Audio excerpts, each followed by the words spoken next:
I'm Guy Chesterfield, and this is very good news for everyone who's been wanting me to test a Cotic Solaris.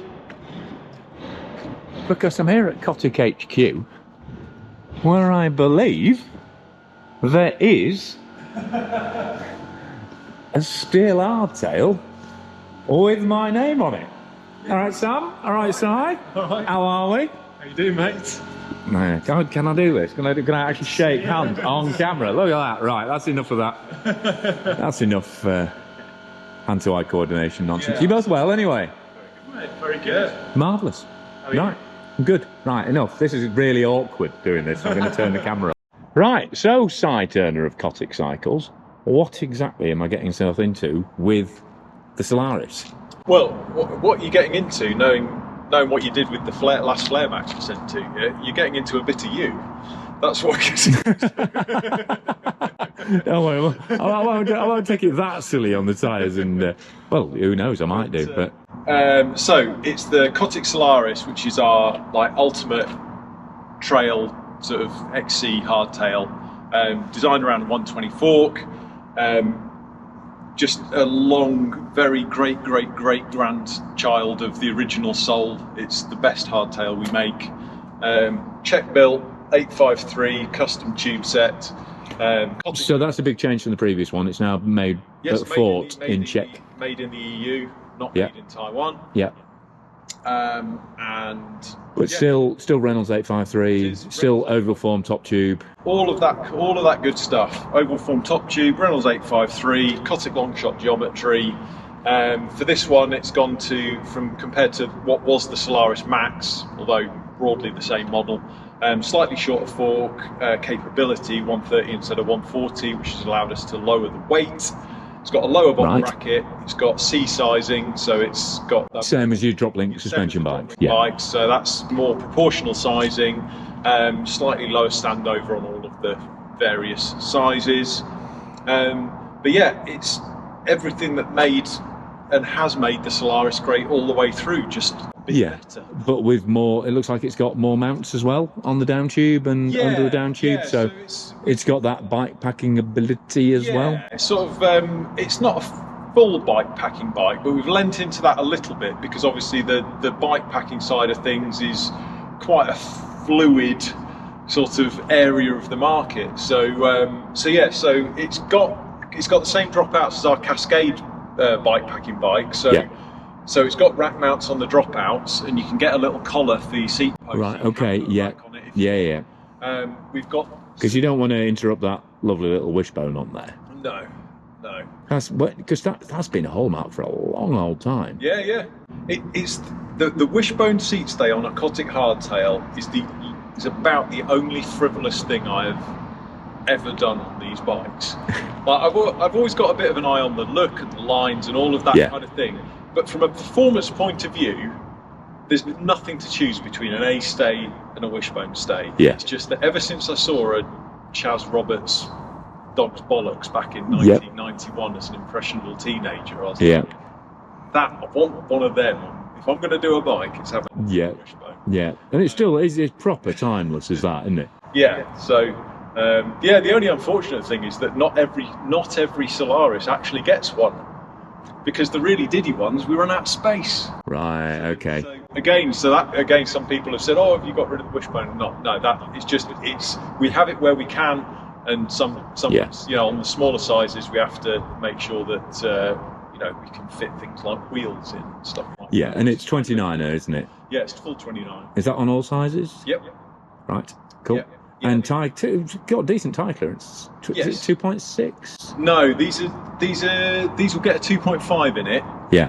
The older ones were a little bit bigger, but again, we just with the change to the slightly more kind of trail XC. Yeah. Kind of So this is Solaris, whereas the old one was Solaris Max. Yeah. Is that correct? Yeah. But then Max was kind of what you used for all the 29ers, wasn't it? Yeah. So people have seen a very kind of different product. We've seen it as the same kind of thing, as like a long evolutionary line all the way through. The Max thing kind of came in when we still had 275 wheels and 29-inch wheels, and or plus wheels, and max was You got that. like you could do either, or you could do plus or. I mean, there were some great advantages to things like all the different wheel sizes and plus tires and stuff, but I don't miss it. No. Just from an admin point of view. Well, the thing about particularly on a hardtail, plus wheels were mint. They were fast and grippy Until you punctured. Or until you just like pressed a bit too hard on them. Yeah. Like that. So yeah. it's one of those. But a modern 29er tyre gives most of the advantages anyway in terms of rollover. Yeah, and we're just in the process of moving over to offering the Maxxis tyres. Because this Forecaster Recon combo is just so good. Yeah, it's not that heavy, rolls real fast, but grips loads of confidence. In the particularly in the front end of the bike, even when it's been when the weather's been very British, and it has been. Yeah, because it's still progressive long shot geometry on there, isn't it? Yeah, it's still 35mm stem. This C3 is 483 reach. Yeah, I mean that's a large on most bikes. Yes. That'd be a C. Two sizes above that. Yeah, and you've still got a chain guard mount on it as well. So if people are pushing it hard enough to unship their chain, they can get a full mount in there. Yeah, I mean you can put a chain guide mount on it. Actually, the reason why that's still there is because of where we are and all of the rocky gritstone, disgusting technical climbs that we like doing. It's actually more likely to get a bash guard put on. Okay. Proper old school. Yeah, like you'll get one of those little. You're more likely to, well, certainly for one of our bikes, you're more likely to see one of the taco things on the bottom and nothing on the top than you are the other way around, which is peculiarly local to us. But yeah, that's why it's still there. Interesting. So yeah, that's that. XT spec on this one, correct? Which sounds like a perfect fit for this kind of bike. I mean, it's it's your classic distance durability choice. Is a steel hardtail. Yeah, it's all the XT all the way through. 2-pot brakes, 180 rotors front and rear. It's just that brilliant thing. People seem to get a bit sort of weird about the fact that it's been out a while and it's this and that. It's just bloody brilliant. Yeah. It's so good. So 2-pot brakes because it's a XC hardtail basically. Yeah. XC is such a weird. Well, it's a cross-country hardtail, but not in an XC sense, isn't it? It's like which is now trail. Yeah. XC but then racing. Trail now implies enduro almost, It's it's a bike you can ride all day quickly all day. Yes. And because of the geometry, you can ride it in so many more places than you might think.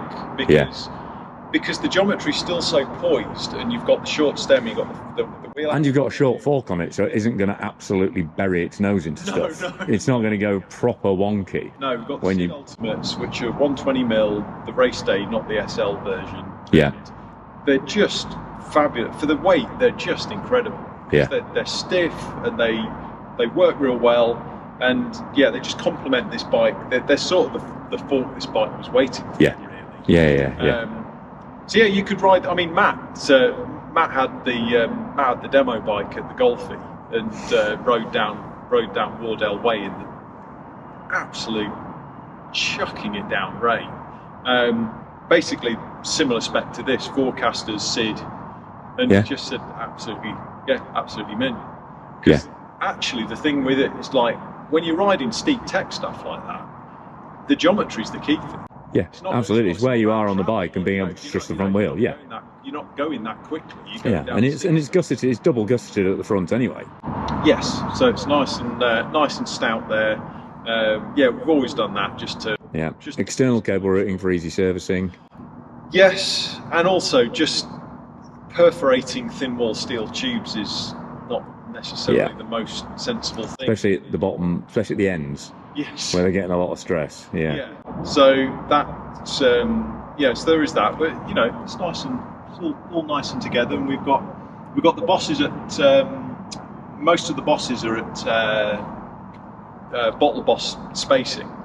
So you can stick a bottle right down here, you can stick one up there, or you can put a luggage pack on it, or a tool wrap, or we've got a couple under here as well for anyone wants to, put a, like a tool keg or something on there. So that's, again, that's sort of leaning into the sort of more versatility kind of side of it. Yeah, because I think, there's a lot of people with a capable gravel bike who are now thinking, actually, I think what I really need is a mountain bike. Yes. And this is, as capable as the Cascade is, which is our sort of bike packing sort of top bar mountain bike, the reason why that fits in the range is because this is so incredibly capable off-road. We felt there was something that we could put in like underneath this. Where that used to be, essentially. Where that used to be, yeah. So it's that's it really. Well, look, thanks very much, Sam. Yeah. Super. Thanks very much for building me one up to try. I know a load of people have been pestering me to get one on test. So I'm really happy days for them and us. Yes, indeed. So I'm really excited to get on it. Yeah, enjoy. Other frame colours? There's nothing wrong with that one. That sounded like this is Forest, and Ember is the other frame colour, which is kind of like a matte, sort of light orange. Cracking. Yeah. Excellent. Right, well, I'll take the little detail shots so we can do fancy fades in and out on those as we're chatting about them. Yeah. And then you can say something like, well, I don't know what you should say is tell people if they want to try them on themselves. Yes. You've got demo dates coming up all over the country, or they can come down to your HQ here in Chesterfield. Yes. Handy for major trunk roads in the north of England, and some cracking local riding as well. Yes, there is. Yeah. Yeah. So I'll say all that just in a minute. Do you want me to clap? Well, yeah, just nod. Well, no, you can say the bit about thanks to Guy's sponsors, his Patreon subscribers, and click and notify. Then we can swap roles. Saves my breath. No, that's grand sight. Thank you very much indeed. Cheers. And obviously live ride review of this coming up very shortly. Well, it depends how. I don't want to do it too quick because then you'll want it back.